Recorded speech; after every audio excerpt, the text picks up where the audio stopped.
I know I just did a video on the NHI and how there's a big push to make it happen. However, with this new development, the NHI might be dead in the water. But before I get into that, ladies and gentlemen, please leave a like on this video, share it far and wide, and subscribe to the channel if you haven't already. All right, let's get into it. Listen properly. When you get into a taxi, you sit down before you get in. Did I hear that correctly?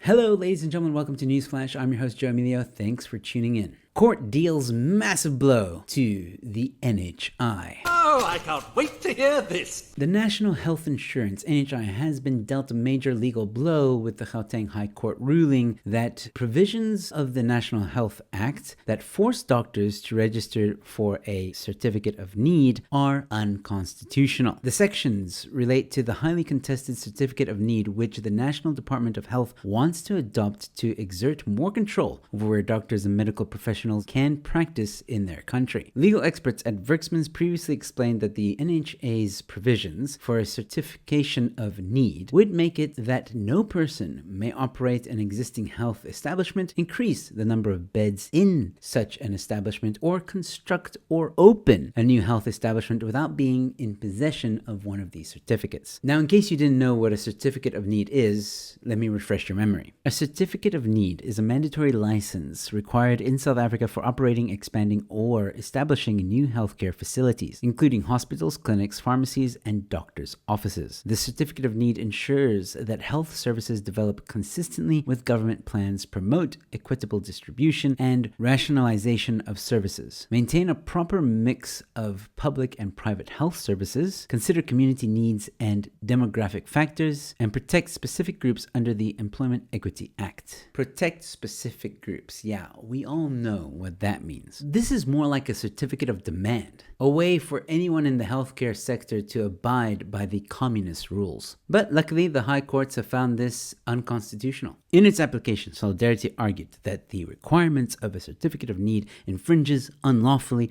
on the right of health practitioners to practice their profession. Solidarity said that had these sections come into effect, it would have amounted to the expropriation of health practitioners' businesses and their property at the expense of both the practitioners and those who are currently making use of their services. In essence, these sections would have empowered the government to capture medical practices almost entirely and to manage them at will, rather than them being run at the discretion of the doctors. We cannot simply hope that the government would simply always apply its wide discretions responsibly. A government should not have such powers at all, Hermann said. The High Court has now reached the same conclusion, redeclaring sections 36 to 40 invalid and unconstitutional. Thank goodness.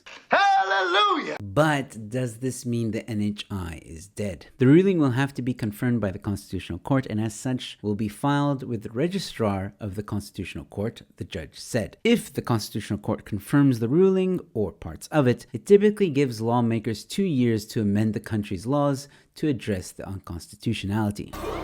So it would seem that political commentators, health experts were correct when they said that the NHI is going to take a while to implement, if it's implemented at all. I guess in some ways that's the silver lining here. But let me know your thoughts in the comment section below, ladies and gentlemen. Let me know what you think about the court ruling, and do you think NHI will ever be implemented? While you're down there, leave a like on this video, share it far and wide, and subscribe to the channel. I've got more content coming your way, and with all that being said, thank you for watching.